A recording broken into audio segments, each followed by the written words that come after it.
Good afternoon, everyone. Good afternoon. Thanks so much for joining us today, both here in the Milton Room and also online for Whitman Day. Happy Whitman Day, everyone. So one of the things that makes me the most proud about Whitman is when we can invite back successful alumni to share some thoughts about what it is that success really means and what it is that we as a school and working with our faculty and our staff and our students that we can really do to make this world a better place, increasing the impact. So when we're talking about who we wanted to invite this year, one of the first names that came up was someone who truly exudes student success, who from the first time we met showed true, genuine care for making a difference for our students. So Neeraj Mehta, who's a graduate of the MBA program in 1996, has had a tremendous career, starting off at GE Capital, where he was chief executive officer, and when that became Synchrony, he maintained a major role. And it was through Synchrony that we met. And Neeraj was instrumental in us setting up a great relationship with Synchrony, giving our students opportunities, having students really experience business. And that's continued on after he changed careers, where he was also CEO of United Way worldwide, and then now in his current role in a startup in the fintech era called DigniFi. So what I can also tell you about Neeraj, aside from his career success, is he's extremely enthusiastic. He's enthusiastic about impact. He's enthusiastic about making a difference. One of the particular areas that he's been extremely enthusiastic about has been experiential learning, making a difference for our students through giving them applied learning experiences. And that's so important to the Whitman School and its success. And most importantly, it's important for our students. So Neeraj has been instrumental in that. He's also very enthusiastic. So in an industry where you don't always hear about happy thoughts and building team and building momentum, he has been an extremely enthusiastic cheerleader to drive a lot of the improvements we need to make by working with our internal team to really make the difference we're trying to do. So it's my distinct pleasure to introduce our keynote speaker for Whitman Day 2023, Mr. Neeraj Mehta. Thanks, Alex. Thank you so much. Wow, that was more than I expected, Alex. But honestly, the experiential concept here is something that I've been very passionate about. And when you talk about enthusiasm, you only learn that, right, over years and years of quote unquote experience. And so it's so nice to be back here, first of all. I'm honored to be part of this. I got a chance to meet Marty Whitman a long time ago because when I came back to Syracuse in the kind of 2005-06 timeframe when we were talking about the opportunities to work with GE and then ultimately, became part of that with Synchrony, it was just such a pleasure to meet someone who had a passion for what he was doing and what he and his wife did for the university as well as Whitman. And so I was just so honored to meet him, and I said, you know what, that's part of what I want as I continue to build out the legacy for myself and the university. So this was the launching pad. I was going to classes, not exactly here, but it was a couple blocks away, and it was called Crouse-Hinds, for those of you that didn't know or those of you that may not recall that. And so as it made the transition, to me, it's been really exciting because this was such a launching pad for me, for my career, because I learned so much here, right, in a classroom, and I got so much out of the university that as I watched the evolution from Crouse-Hinds, management school to what it is today at Whitman, not only has it physically changed, but it's just changed in all the output that's been happening, whether it's alumni or it's students or it's staff or it's faculty. It's really exciting to see, and it's exciting to see the culture change in many ways. It was a great place back then, don't get me wrong, but just there's been a significant culture change that's been moving with the times. And part of moving with the times is this concept of my experiential journey. So I'll talk a little bit as I go through this around my own personal journey, but really tying back to the experiences that we're looking to bring to the university, to the students, to the staff, faculty, to continue to kind of build out that outcome for students and the opportunity to get them to make a difference and have quote unquote success, right, as we all define it. So the one thing that Alex did bring up, and I'm sure it'll come out throughout this presentation, is passion and enthusiasm. You're gonna hear a lot of that. And once in a while I go off on tangents, so just beware. Bring me back, because I get really excited about it. So I'm gonna go to the first slide here because I got a couple of slides here just to give you some context. So I arrived at Whitman, and Alex mentioned this, in 1994. I came off the beaches of Newport Beach in California, straight to downtown Syracuse. The good thing was, that was in August. And everything was great, and I really enjoyed it. But the reason I came here was really interesting, the journey. I was doing marketing consulting. I was literally cold calling vets and dentists to ask them to use our marketing consulting practice. And as I was sitting there doing that, I had a couple of very senior consultants who I still keep in touch with today, who pulled me inside and said, "This is great, you're doing this for us, but you can do more." And I was like, nah, this is great. I'm hanging in Newport Beach, I'm watching the waves, I got great weather. Why would I make a change? And they said, just try business school. I said, for what? To pivot. To pivot. And that was the first time I actually heard that word, and now it's overused. So let's go back and not use pivot anymore in this presentation. But I said, to what? Well, I was doing marketing consulting, and they said, you could probably do more. You really have an aptitude for math and finance, and you enjoy that. Because of that, I applied. I applied to the University of Oregon, University of Virginia, Syracuse, University of Washington. I said, it's time to get out of California. And that was really the point, was I was in a comfort zone. I loved it. I had a really good life. My whole, 24 years of my life were in Southern California. I didn't know anything different. But what they said to me was, you want us to pick the comfort zone path, or you want to pick the success path? I said, well, it's not guaranteeing success if I go to business school. They said, no, but what it did do, and this is part of the experience, was by coming to the East Coast, which I'd really never been to New York City, by coming here to Syracuse and pursuing a different path for myself, it's opened up so many doors. And that's all you realize. That's one of the things I realized throughout my time at Syracuse and then my time after was the more doors that open, right, the more opportunities you create, the more you position yourself to get lucky. Because my career's a lot on luck. But what I will take credit for is positioning myself to get lucky because we open those doors and take those opportunities. And so that was my path here to Syracuse. October 31st was Halloween that first year. I opened my front door and there were 2 feet of snow. That's when I realized I was in Syracuse and not in Southern California. So after as I was finishing, great experience, obviously, getting my education, but I was realizing that was just the foundation of this longer term play. And I started coming to this realization as time went on, but I didn't really figure out that life is a marathon, not a sprint, until I accepted a role that was leaving Syracuse. So I went through the process of interviewing with Goldman Sachs, JP Morgan. I was going to get this big finance MBA, coming out of post-MBA job. Well, that didn't play out as well. Both JP Morgan and Goldman Sachs didn't call back. But I did get a call back from this company called GE Capital. And it was a growing brand. GE was obviously well known, but GE Capital wasn't really well known in the mid-90s. It was starting to create a bit of a brand. And I'm going to get to a story where people should have known the brand a lot earlier because of the impact it had coming out of the Great Depression. But I'll talk to that in a little bit. What this is about is really, this race of life is just much more of a marathon than a sprint. So when GE Capital called me back, they said, hey, we'd love to have you join GE. I said, oh, well, great. Send me that offer with the 6-digit salary, and I'm ready to go.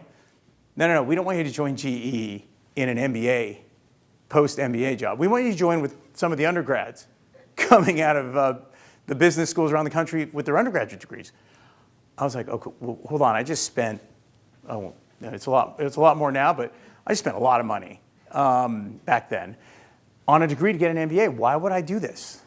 They said, oh, no, you don't have to, but that's the offer. And I said, And my dad, who was in business his whole life, but in the forest products industry, I called him up and he said, you got to take it. I said, yeah, but I'm making like half of what I thought I was going to make after this investment.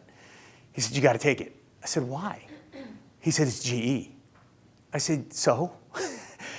What it was GE in the mid-90s. Let's not talk about GE in 2023, but GE in the mid-90s was an incredible brand, a growing brand. So much was happening, especially for GE Capital. There was a big momentum swing going on.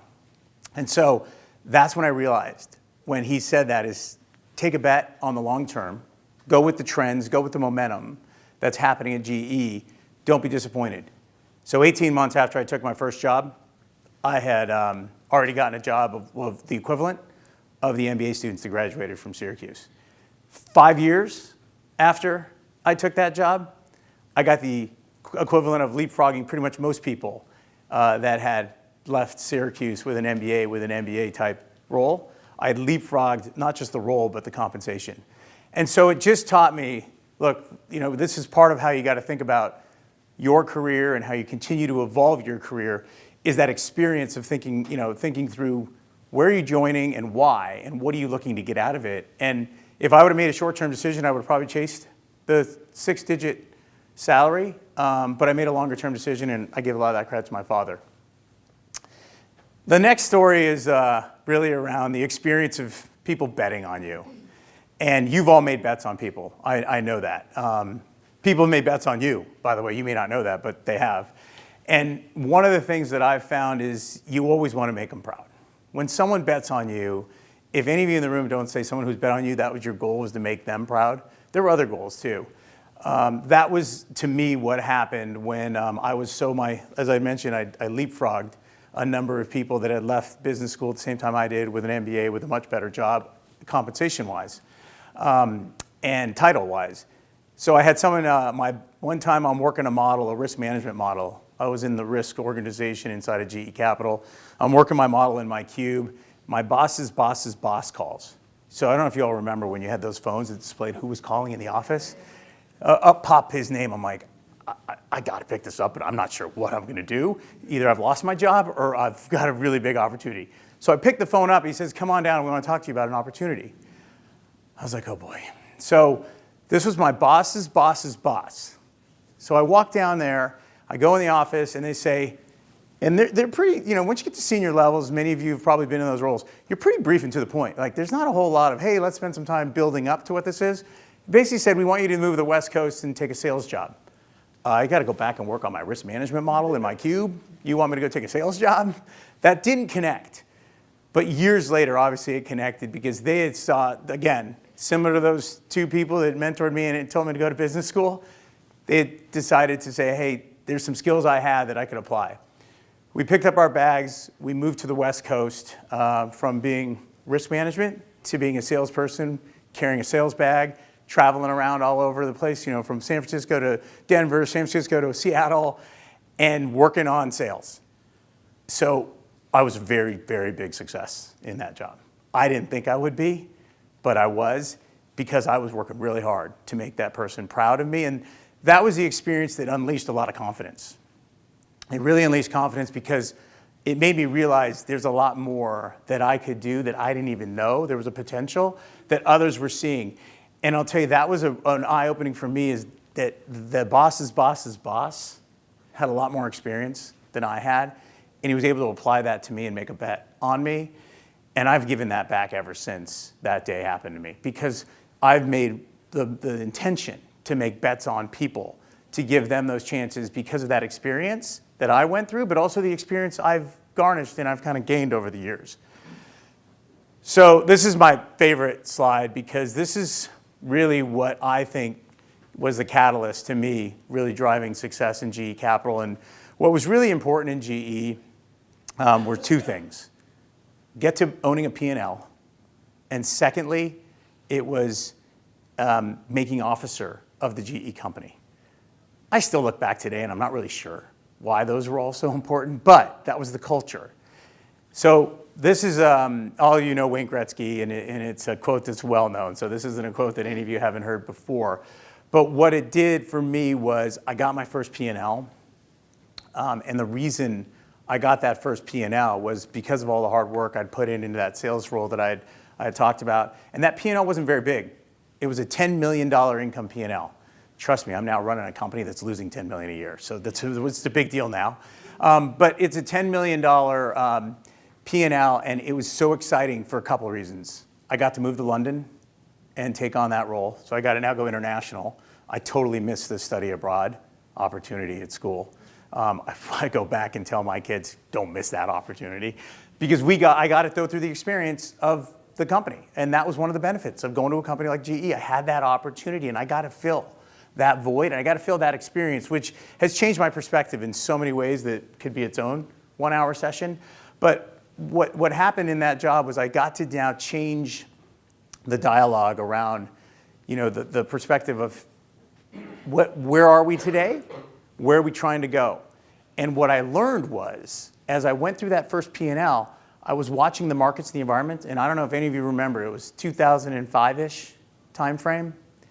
And 2005, there were a lot of signals that were starting to show up in the marketplace of, hey, things are a little frothy, we're a little excited out there.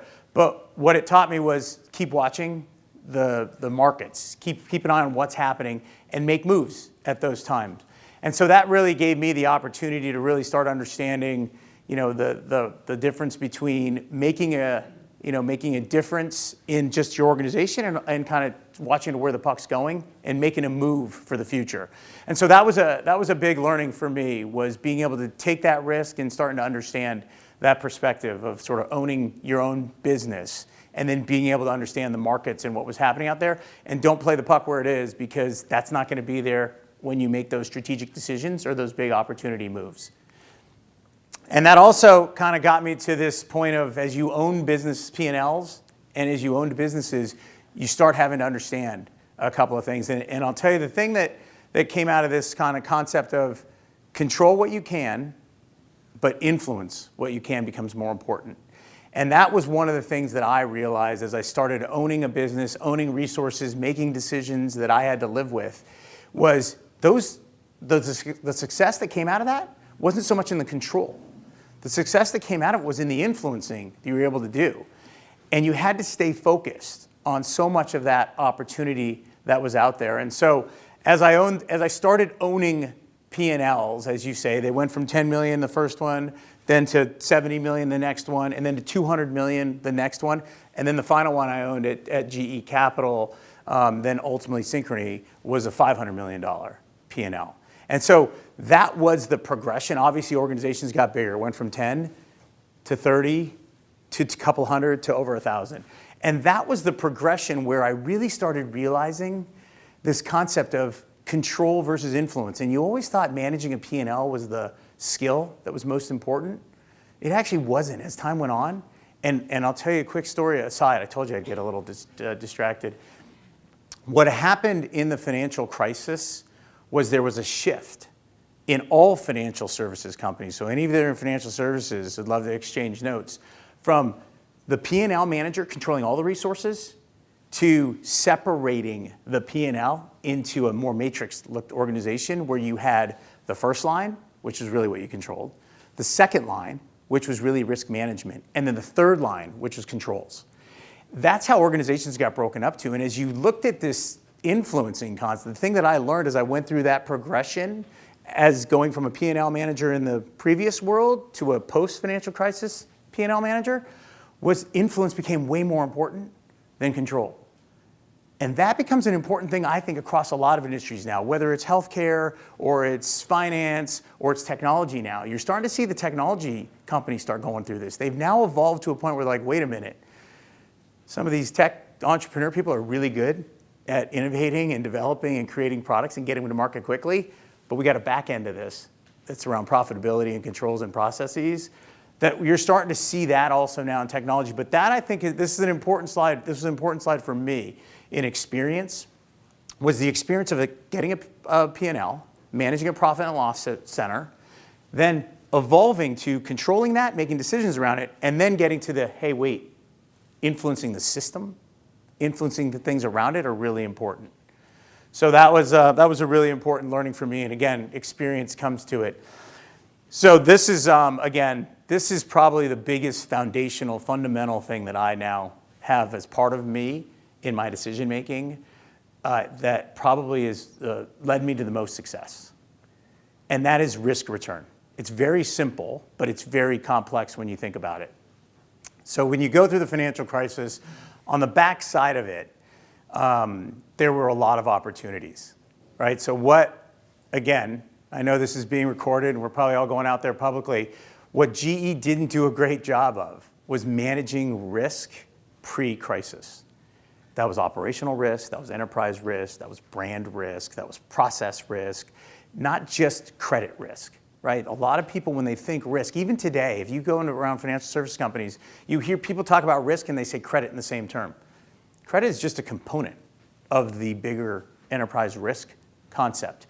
And so what I really started realizing, and again, I'm going to simplify this, is when GE was raising capital on short term and we were taking our capital and investing in long-term assets, there was a pretty big mismatch. And I was managing a $25 billion balance sheet at the time the financial crisis hit. For those of you to kind of make this clear, that's like having a stock and bond portfolio that you're sitting on and you're managing and you're expecting income off of it, and it just shuts off. It just stops. Because what happened was the marketplace, liquidity stopped. And we're going through it a little bit now in the regional banks. Like what you're watching happen with the regional banks, this is not happening with the big banks for a very good reason. They all put a lot more processes and controls and enterprise risk management in place during the post-financial crisis. But right now, what happened was the regional banks kind of stayed under a radar. Have any of you heard the term SIFI? So that's a systemically important financial institution. The regional banks, a lot of them stayed under that radar. And so what happened was, and why we're seeing a little bit of this play out, and the reason I bring this up, another tangent, noted, the reason I bring this up is it gives you a sense of what happened in the markets with much bigger institutions like GE Capital, which was a $600 billion balance sheet at the time. At the time of the crisis, $600 billion. I had $25 billion. I felt pretty big there, and it was big. And that $25 billion over 3 years post-crisis shrunk to 2. It shrunk to 2 intentionally. We started now managing the business very differently. We couldn't raise $25 billion to fund it. That was part of the problem. But it went to $2 billion.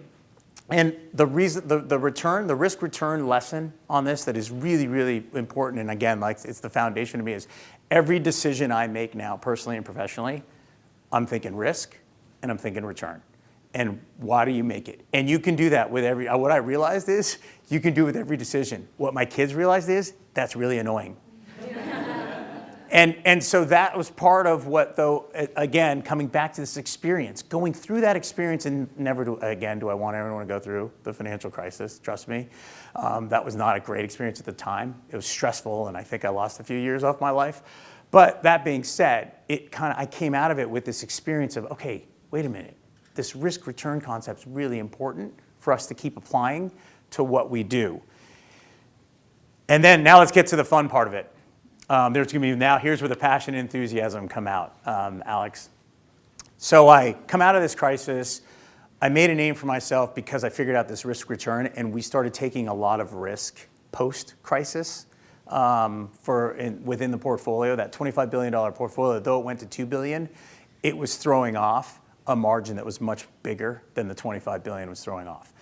And so because of that, I was able to then make my name inside the company, and I got a really great opportunity. This is what led to Synchrony. This is what led to sort of the big career, from a return standpoint for me, was I got a call in 2012 from the CEO at the time of GE Capital, a guy named Mike Neal.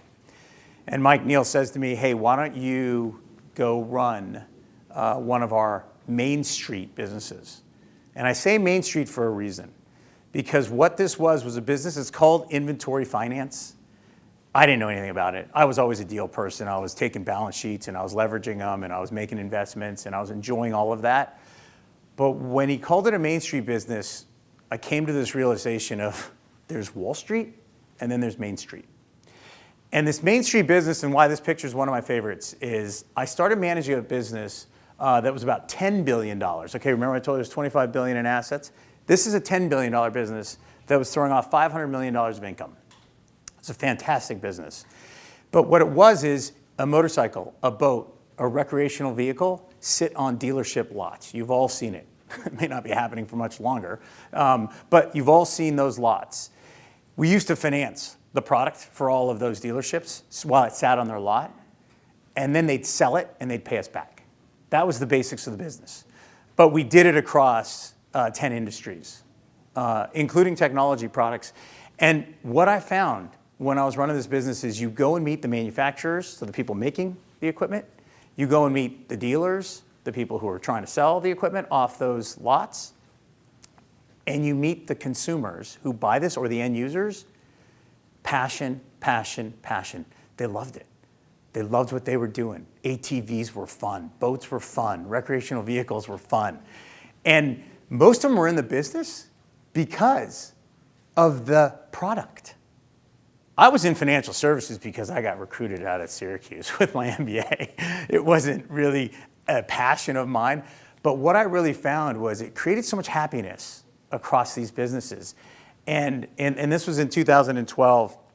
And so I learned a lot by meeting with the CEOs of these companies, the CFOs of these companies, whether you're a manufacturer, you're a dealer, or you're the end user. And it made me, I started kind of putting together like, wait a minute, this Main Street versus Wall Street thing is really interesting. Wall Street doesn't do it, no offense to anyone on Wall Street, I spent a lot of time on quote unquote Wall Street. They don't do it for this passion, for this happiness. People on Main Street do. And as we went through the financial crisis, and then we went through, obviously, COVID, and you started realizing how much passion drives this happiness. And again, it can be passion for anything. I'm just using this example because this is where it was the experience, right, that opened my eyes. This passion for what they were doing and how they were doing it, it started really resonating with me on being a leader and running a business and why you get up every day. And so that's what led to the toughest decision, professional decision I've ever made was, and if you read this quote, it was just interesting to me because it's a different perspective on why I thought I left. So when I found this, I said, wait, this says the same thing, but very different. You go through all the experiences I just talked about, risk return, passion, a lot of the things I learned by going global and getting different perspectives. DE&I, right, plays a big role in this too, is just the different perspectives you get from people. And the decision making that came out of that, for the first time at the end of 2020, I applied it to my personal life. And I said, you know what? I don't know if I love doing what I'm doing anymore. And it was really hard. As you can imagine, I had the big executive vice president title. I worked for a public company that was doing fantastic, a Fortune 200 company. The compensation was more than it should have been. And my wife still tells me, why did you do this? but she still says I'm happier. Like, she has said to me multiple times in the last 2.5 years, it's just so great to see you happier in what you're doing. And this was just the time for me. It was the right time. My first child went to college in 21, so we were going through that process in 2020. COVID hit. I turned 50. And I just kind of came to this culmination. And so this quote really hit me with, it was hard to walk away, but I needed to make a decision around the experiences I'd had to go try something different. And so after I made this decision, I had no idea what I was going to do, by the way. I just knew I needed to go do something different. And what I ended up doing right after this, because it came and fell into my lap, was becoming the CEO, the interim CEO of the United Way Worldwide. I'd been on the board for the United Way Worldwide. I'd been involved with United Way through GE Capital, running their campaigns since the early 2000s. And I had a real passion for United Way. And so it was kind of my first test to say, hey, I'm really passionate about what the United Way is doing. But the brand was sort of kind of getting hurt a bit over time. The model was changing as time was going on. And the United Way wasn't who it was. And I said, you know what, let me step in and see if I can kind of help get it back into a better place and get it back going the right direction. But what that did from an experience standpoint was it opened my eyes to the not-for-profit world. I'd always been a for-profit operator. I get in the not-for-profit world, and I'll tell you there's a couple of things that just were eye-opening to me. Number one, any of you that have worked for not-for-profits, I mean, they come to work for the job. They don't come to work for the title or the compensation. It is, I mean, many people don't know that, and sometimes you think it's obvious, but the way they operate is just good people, and they're just trying to do the right thing. Now, are there a lot of things that continue to be worked on in that model? Absolutely. But it really opened my eyes to that. And number two was the diversity, equity, inclusion conversation is just very, very different when you talk and look at the people who are benefiting from places like the United Way. And just seeing that gap and seeing that challenge really opened my eyes. And experience-wise, I was able to now take that and be a better leader. at DigniFi. And so what happened through this process was I ended up leaving Synchrony. I took the United Way job, but just in the interim. But I really wanted to go out and figure out what was next for me. And what was next for me was spending a lot of time in the sort of venture capital, private equity world and figuring out, hey, is there a good place where I can bring all this experience and make a difference in that world? Now, we can all debate this, but I think some of their motives in the venture capital, private equity world didn't match with what I was trying to do. But when I met the venture capital firm that owns the majority of DigniFi, it resonated with me because there's a couple of things that happened. One was it was in the space I was in Synchrony. It was a payments fintech company. It was doing credit issuing. It was servicing those consumers that couldn't pay for something at the point of sale.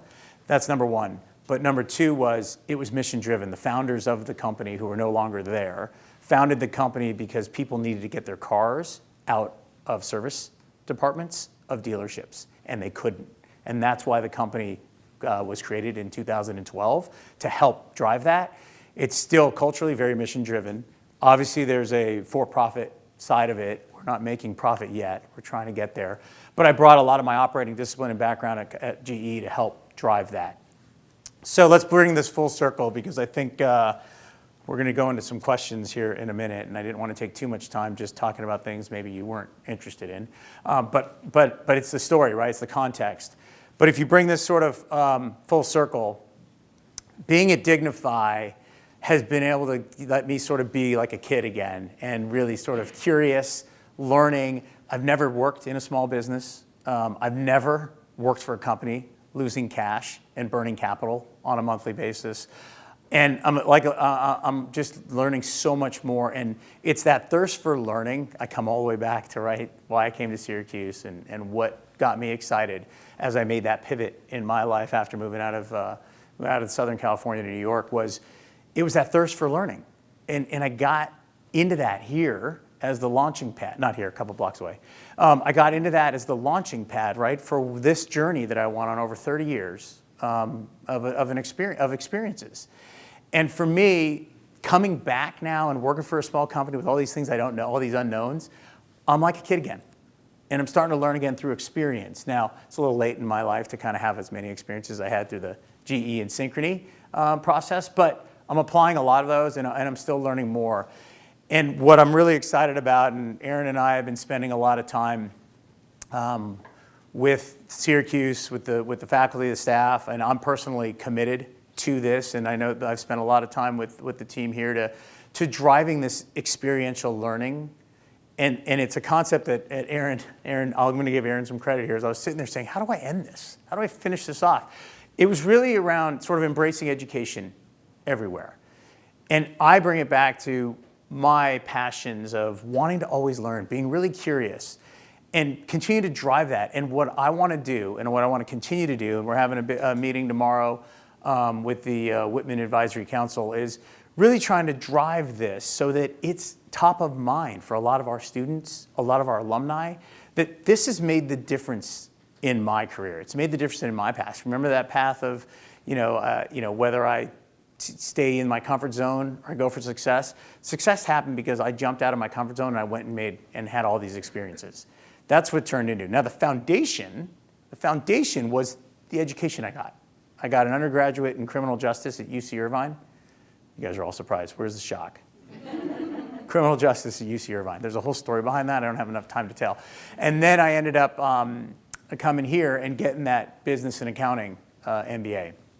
You take those are the foundations. But the success came out of what I did with it, how I applied it.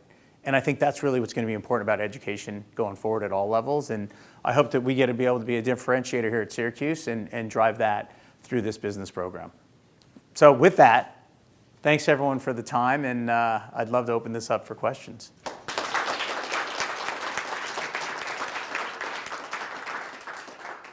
So I know we have a lot of people online, but why don't we start with some questions in the room, and then we'll kind of toggle back and forth between the online group as well. So we'll do it here in the building room first. I have a question. Yes. Do you have any wisdom on incentives? What the importance of incentives?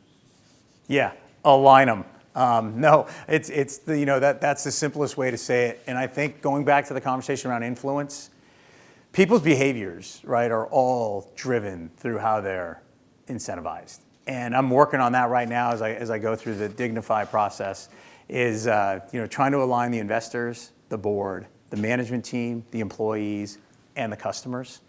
And trying to get that alignment really comes down to getting those incentives right. And it's interesting. I talked about the company not being cash flow positive, and I've done this throughout my career. Is the first thing you look at is what are the 4 or 5 big KPIs, and that was what as you go back and think about these P&Ls in GE and why it was so important to own them is you got to have the opportunity to then say, okay, what are the important KPIs? What am I trying to drive? And then how do I align incentives and behaviors to drive that? And those are short-term and long-term. The balance, I think, the real balance difficulty with incentives is that you can do them for short-term, but then sometimes it sacrifices that marathon. You might win that sprint. And that's a bit of, I think that's the magic of incentives, and a little of the secret sauce is how do you get them both balanced between long-term and short-term. But to me, it's alignment. The important thing is alignment from top to bottom, right? From your stakeholder, for all your stakeholders, your employees, your customers, making sure that that's aligned and everyone understands it. Yeah, no, that's an important point because I think it's key to success. Yes? So I'm looking at your this model, embracing education everywhere. And how do you marry that with fintech? And I think I had a conversation with this in my office, and she thought of finance as investing in portfolios, and she wasn't interested in that. I say, you know what? Look at fintech. You can make a difference in the lives of so many people because they can do transactions that they could not before fintech. Now looking at education and healthcare, the costs are rising amazingly fast. What can fintech do to help people get the education up, education certification? How do you bring the two together? Yeah, so I'm going to go on my pulpit here a little bit because the word fintech has been really interesting, the evolution of it. So when it started, all it was a finance company applying technology. That's really what it was. And today, it gets used incorrectly more than you can imagine. And because what's happened is it's evolved. And so when you talk about fintech, to me, there's probably 10 to 15 different categories underneath fintech, and we can all debate what those categories are. But it gets to your point a bit around the concept of fin and tech. Is financial education and technology education are critical, right, to delivery of a fintech, whatever that is, a fintech product. It's really important around this, and I think when you get to this concept of education, and maybe I'm thinking about this, maybe we should call this embracing learning everywhere. But that being said, I think it's about learning as much as you can with that combination of fin and tech. What's interesting, and again, I'll go back to my days at Synchrony. I ran a business called Payment Solutions. There's a business called PayPal, which you all have heard of. You haven't heard of Payment Solutions. But here's where you've given me the opportunity to tell a story about GE Capital. At the end of the Great Depression, GE Capital was making refrigerators, dishwashers, other items and they couldn't sell them. The reason they couldn't sell them was no one had money coming out of the Great Depression. So GE Capital said, hey, we got a balance sheet of capital. Let's use that money to help move product through. So the way that GE Capital built that business historically, that's how GE Capital started. That was the origination of GE Capital. It became $600 billion in assets across a lot of other things. The business that I was running at one point was about $20 billion of that in 2017, 2018. The reason I tell you that story is PayPal is a fintech. Payment Solutions is not considered a fintech because Payment Solutions, the business inside of GE Capital that originated GE Capital, was selling product in store. Okay? They were financing people in a store. PayPal was financing people online. So at the end of the day, this is my story. This is kind of the way I like to bring together the concept of fintech. PayPal started tech. GE Capital, Payment Solutions, started fin. What's happened as the world has evolved across lots of industries, I just use the one that I'm the closest to, is that's converged. Now PayPal's trying to be in store, like GE Capital or Payment Solutions was, and Payment Solutions is trying to be digital, like where PayPal started. But the reason I bring this up is this is sort of the convergence that's happening where there is education going on everywhere, and you got to continue to learn those perspectives, because until you know that story, how to solve in the middle, that hybrid, it's not going to be PayPal and it's not going to be Payment Solutions. What I will tell you, what I think is happening is someone else is going to come in there. And we have some friends, right, that we all know at companies like Apple, companies like Google. They're trying to solve that. They are the ones that are trying to solve that. It's not PayPal and it's not GE Capital anymore. And that's what's interesting about this education everywhere is what's been happening is everyone has been learning what's happening between the tech side and the fin side, and now how do you deliver that hybrid?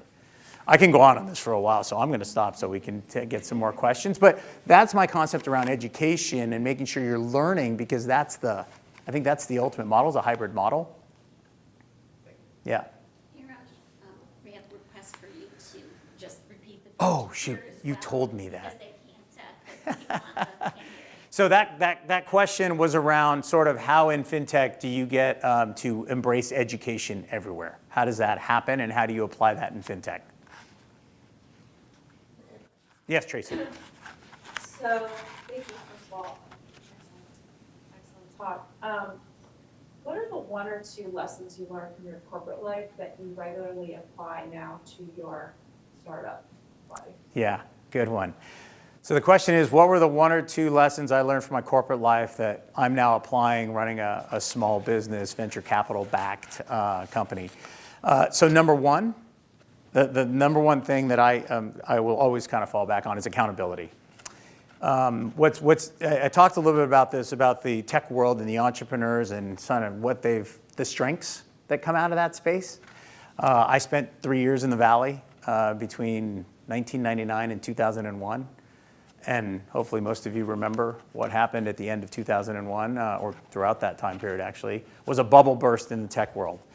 And what I didn't know, and what a lot of people didn't know, was I think this point of accountability was kind of missing in tech, because there was all about development, entrepreneurial spirit, all great things, innovation. And I think we're seeing it again a little bit happening around and on a smaller scale. Like there's more accountability, there's more control. But I think accountability, Tracy, is kind of number one that I think about, is like it's so simple to take what I learned. And by the way, when I talk about owning a P&L, you want to know why everyone wanted to own a P&L at GE Capital? They could be accountable. And that, I think, is what I've seen missing a bit in the small companies and in not-for-profits. By the way, running a not-for-profit was the same thing, was around accountability. So that's kind of number one. And the second thing that, to me, just becomes so important is around sort of talent and really being able to manage talent. And GE was incredible at this, incredible. I mean, I'm an output of that, but there's hundreds and hundreds of peers I have that have left GE Capital over the years that have gone run big companies. You know them all, right? I mean, there's so many big companies like Home Depot and Boeing and many others. But the point around managing talent is really important, because it's not just about managing the talent for the company's benefit. It's about managing the talent for the talent's benefit. And there's a lot of things that aren't happening in managing talent in a lot of different industries. And we're seeing it now with all the layoff discussions and all that.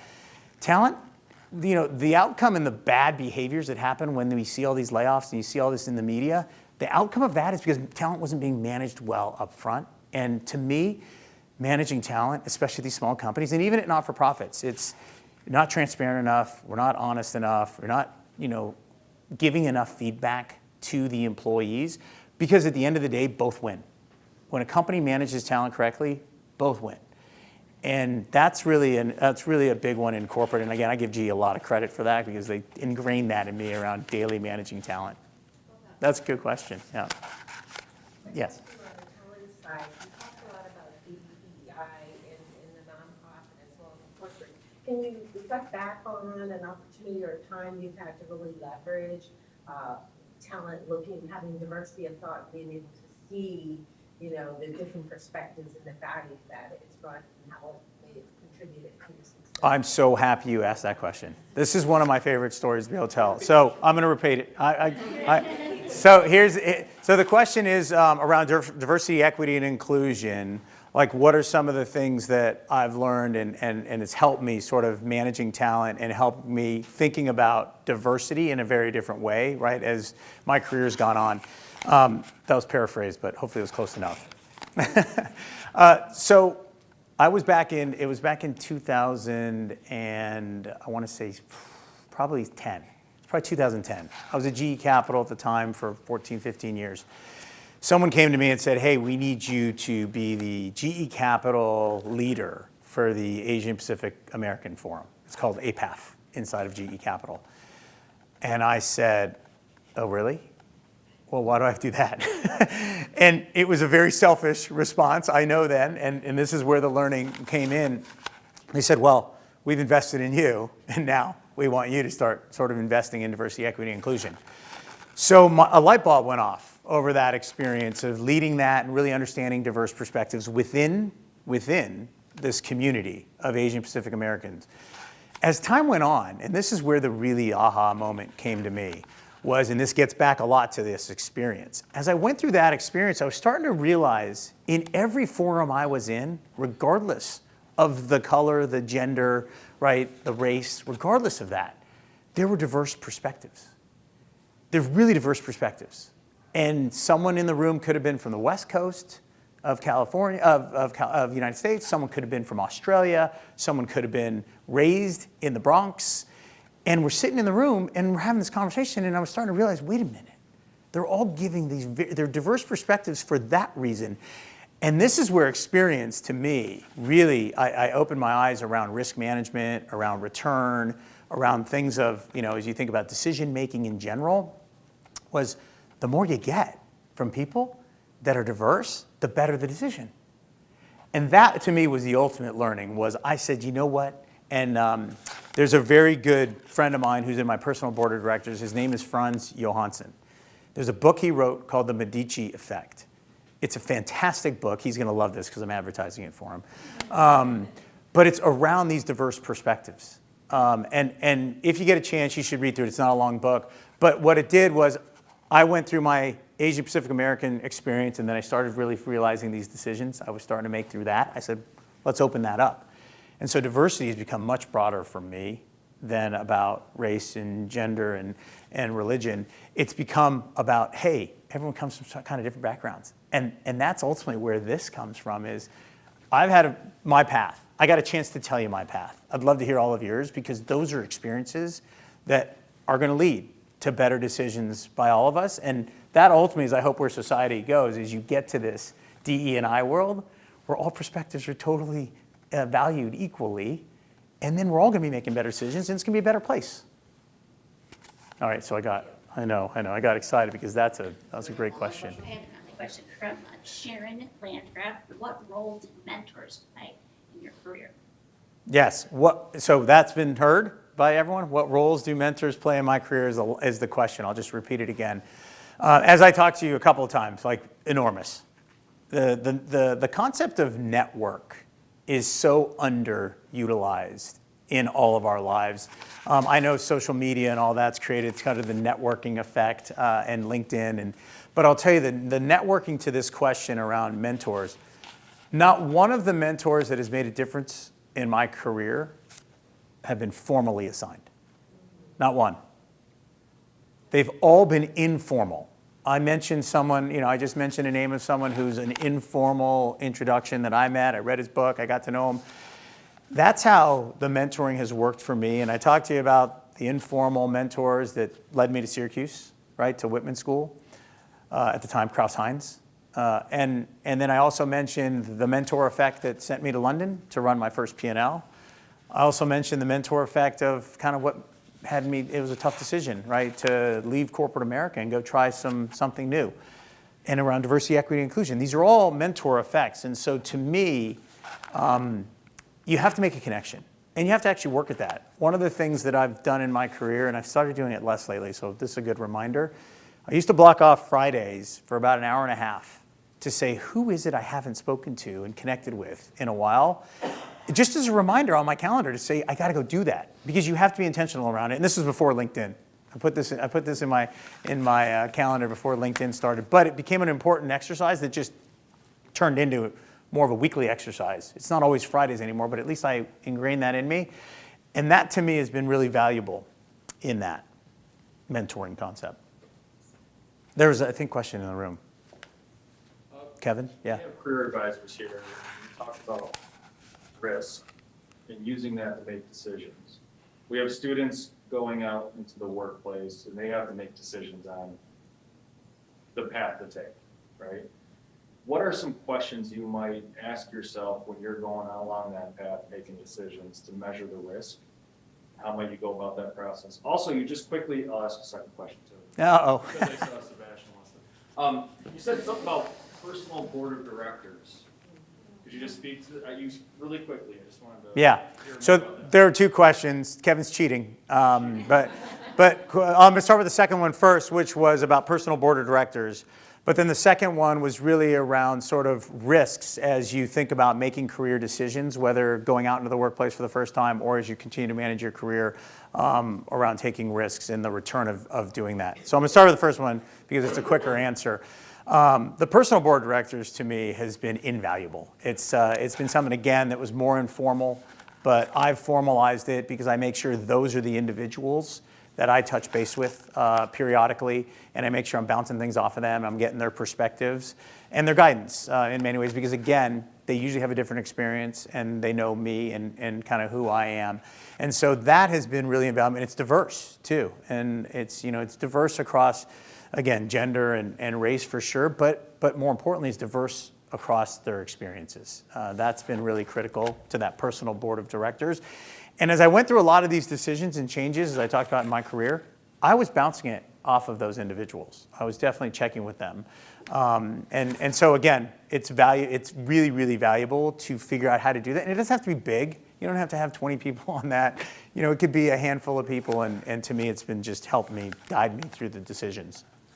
And it actually leads a little bit to this second question you had, which was the first question, which is risks and how you sort of manage those risks as you make decisions for your career. Look, the important questions, right, to ask as you go through this decisioning is, it shouldn't be title, it shouldn't be compensation. Like, just take those off the list. Those should not be the decisions, because as I look back and I talked about my career, it was always about the opportunity first. And I think there's a couple things. One is the investment in that opportunity. What is the company investing in the opportunity you're moving into? Like, where is that role fit in as they're investing? Make sure you understand, like, is that where the support is going to be financially and from a resource standpoint by the company? And that to me is an important question. And then secondly is career sort of pathing, really understanding all the opportunities. That was the question, I would say, Kevin, that probably helped me the most with GE Capital, was when I said to them, what can I do then if I join in this role where I've spent all this money? Like, what are the opportunities? Then they started talking about, we could go to Asia, you could go to the energy business, you could, run you could be involved in our healthcare business, you could, work in a technology company institute in research. I was like, oh my gosh, this is not just a company. This is like an ecosystem. And that to me said, wait. Okay, so if I don't like this financial service thing, I can go somewhere else and do something else. If I don't like Connecticut, I can go somewhere else and live somewhere else. And that was important to me, is really understanding that career pathing, and that helped me sort of think through, I have a lot of options, a lot of doors that can open, a lot of opportunities to think about. I think that was the second one. And then thirdly is culture. Culture, to me, Margaret Keane was the CEO of Synchrony as we spun it out of GE. And when she came to me to ask me to join her to spin the company out of GE Capital, which was a great exit for me, but I didn't want to tell her that at the time. I wanted her to make sure she wanted me. But she talked a lot about culture. And it was the first time I had met a CEO that started with culture. And you have to make sure you can fit in the culture. Fitting in the culture becomes so much more important than the job and the career pathing. And so I'd say those are kind of the three things to me. There's the no-nos, right? Don't spend your time on compensation and title, because that decision is short-term. Because, again, a lot of people have proven this out. I had plenty of success in my title and my compensation. It had little to do with my decision to join GE Capital. So you got to just think about that, and those are the risks and the benefits. Yeah. Yep. Yes. You talked about a couple of different stakeholders throughout your presentation, the answers like talent, customers, and board owners, and like you said, like the importance of aligning the views, the interests. But how's the approach? How you manage the different stakeholders, different expectations? How has that sort of like evolved throughout your career? Did you have any lessons on like how you dealt with situations where you realize those interests don't necessarily align, and I know I will need to focus on a certain stakeholder group? Yeah, I talked a lot about influencing on that one slide.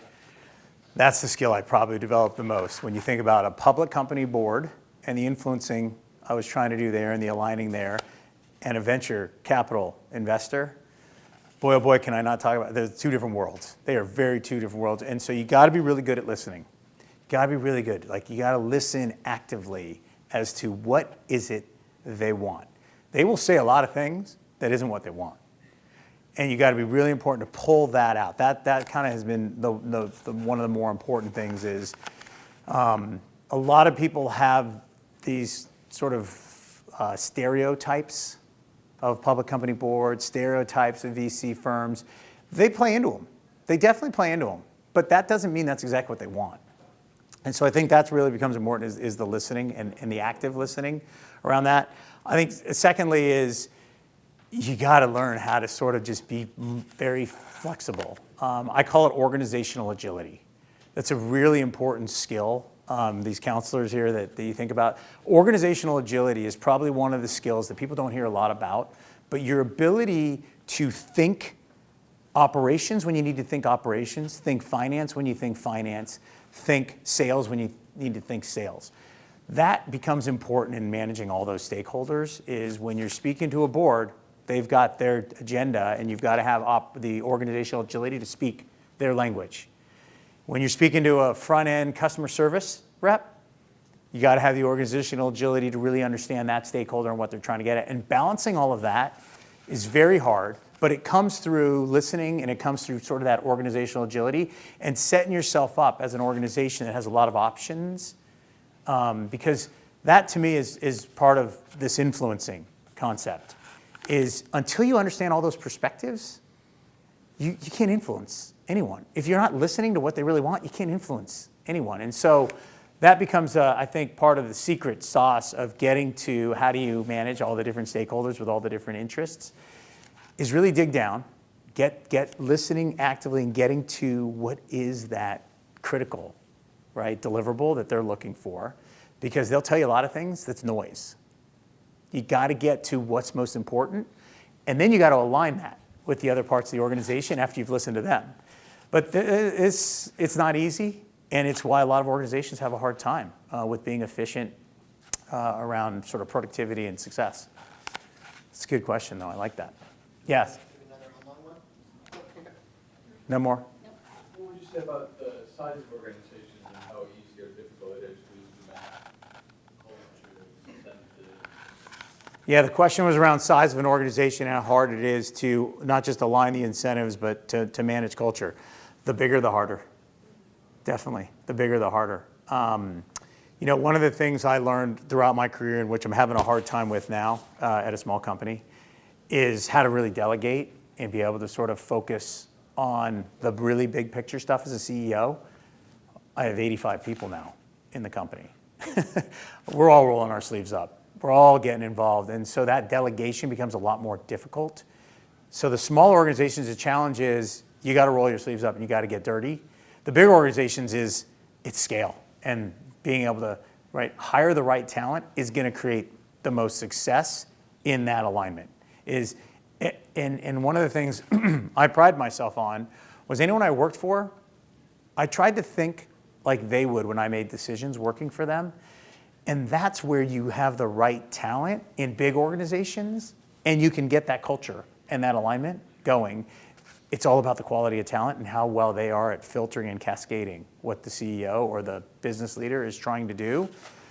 But that's the scale side. But on the other side of it, once you get to a small company, it's like you gotta earn it every day by being in the trenches and proving to them that you're behaving this way and you're operating this way, so they will. It's easier to get more people bought in when it's in a small company. Once you get to a big company, you're trusting lieutenants a lot more. Yes? This is sort of your insider perspective at GE. So we started, you had Jack Welch, and he was sort of one of everyone wanted to work there, right? And then you had Jeffrey Bell coming in, the 9/11, you had the crisis, and sort of the company unraveled, right? So what was the insider perspective on this when you were working? All right, so the question was, what was the insider perspective on GE as it moved from Jack Welch to Jeff Immelt to now Larry Culp? And there's books written about this. So what I'm going to say, it's recorded here, is my opinion. There's plenty of books written about this. I will say a couple of things that I don't think are too controversial. Jack Welch was an incredible person to work for. I was at a very low level, but I got to meet him once. It was amazing how he could command a room. Amazing. Internally. He was an operational genius. He did things operationally and thought about things operationally that no one else could do. He was an operator. Company was very big, but he still rolled his sleeves up more than most people probably know. And he was just a people person, right? He was down to earth with the people. He came from a background of manufacturing. You know, he came from a background of being on the factory floor. People respected that. Margaret Keane, here's a tangent real quick, but it's applicable. Margaret Keane, who's the CEO of Synchrony as we spun it out, drove an incredible culture. Probably the best culture I've been part of at Synchrony, of any company or subculture of any company. And she was a customer service rep, collections agent when she started her career. She could understand, right, that front line level. Jack was great at that. Jack was great at that. In 2001, a lot of you remember 2001 for one reason, which is 9/11. I remember it because a tech bubble burst and I was living in the Valley. And I remember it because Jeff Immelt took over for Jack Welch in 2001. That was tough in two ways. You took over in one of the country's most traumatic events ever. You took over one of the icon companies. That was really hard, and a lot of people really don't understand that. But number two, you took over for probably one of the most iconic business leaders. And so Jeff Immelt had two things going against him on day 5 of becoming the CEO of GE, those two things. That's real hard to overcome in general, but Jeff was the consummate customer guy. He could sell anyone. He would walk in a room, and again, this isn't telling any stories out of school. He would walk in a room of 200 customers. He'd leave that room with every customer thinking they're his favorite. He was amazing at that. Amazing marketing skills, amazing sort of charisma. But he had a different view of what GE would be. And he had a different view of where it could go. And again, go back to the Wayne Gretzky quote. He was trying to play the puck where it was going. He was not doing anything wrong. That was what he tried to do. It didn't work for a number of reasons. And I think risk management and understanding risk return in every decision and talent management were the two things that probably were to me, the fundamental issues that didn't work out. Hopefully I don't get in any trouble for that.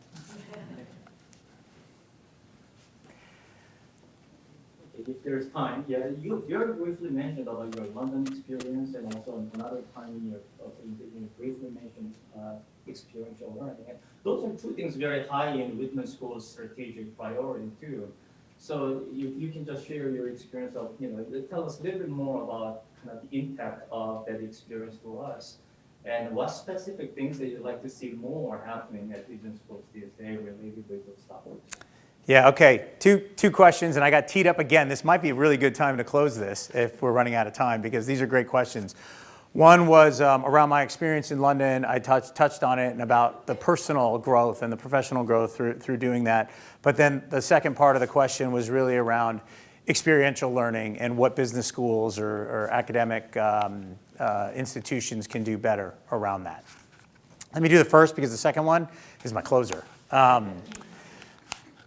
London was amazing in so many different ways. So my wife, and she'll probably watch this at some point, went kicking and screaming to London. We had a 2-year-old and we were just, planning a family, more than one kid. That's what she wanted. We ended up having 3 at the end of the day. One was born in London. And so she went kicking and screaming because she's like, this is not the time to go to London. If you ask her today, it was the best experience we had as a couple for a couple of reasons, right? You're far from family. You don't have a real infrastructure. You don't have an infrastructure, but you build relationships, right, amongst yourself. They become a lot tighter and I think a lot more tight-knit from a relationship both with our kids and together. That was kind of number one. Number 2 was London. If you haven't ever been there, it's accessible to anything. We hit 13 countries in 2.5 years with a 2-year-old and a newborn. I mean, that's how easy it is. And that was just a learning to me when you jump on a train and go to Amsterdam, you hop on a flight and go over to Dublin. I mean, you're able to do those things which suddenly the DE&I, like talk about diversity. Within Europe, there's just so much diversity within it. We try and say the United States, the South and the North have a lot of diversity. Forget it. You go to Europe, I mean, it's 120, 30 miles away, you've got diversity. And so that was really, to us, really experiential, which leads a little bit to this ultimate sort of question around what academic institutions, businesses, not just schools. I think businesses can do a better job of taking experiences that people have had and really looking at them and putting them together to say, it's like a puzzle, right? There's experiences we want everyone to have to be successful in the future. And there's a number of criteria, and that's a little bit of what Aaron Draper and I have been working on is with our committee in the advisory council. Lee's here too. Lee's also been working on this quite a bit, is how do you create this curriculum to give the options to a number of the students to be able to then pick and choose the experiences they want that are going to be applicable when they go out into the workforce. And that's where businesses, I think, can help spend some time too. Now, one of the great things GE did is they sent us around, as you saw in my career discussion, right? Every 2.5 years I was going and doing something different. That was experiential learning. I mean, can you imagine if I spent 5 or 6 years just doing the same thing? I've just cut in half my experiential learning. And that is, I think, what universities can do. I think that's what businesses can help them do is let's really give the opportunity to spread the experience way outside the classroom. As I said, the classroom is an important foundation. I've got a lot of academics here and faculty and staff, but I'm not going to talk bad about the classroom. The classroom is valuable, but what we don't balance that enough with is the experience. And I know, we're going to be in New York next week. I know Alex is going to be there, Aaron's going to be there, Lee's going to be there, Chris I think is going to be there. We're going to go spend time with the experience the students have had in New York City for this last semester and really understanding that. And I think we're doing some of it, but I really think institutions can get a lot better at balancing the curriculum. And I'm going to make up a number because that's just me. 50% experience, 50% classroom. Let's set a goal. Let's figure out a way to get to that because you can see my last 30 years. It's been mostly experience, but the foundation of the classroom that was concentrated for a 6-year period was valuable. But then there's another 25 years, right, of experiences that I was able to go out and build on that. And I think that's the secret, is how do you get that balance inside the university system, but then businesses to carry that on. How'd that go? All right, is that a good finisher, unless there's any other questions?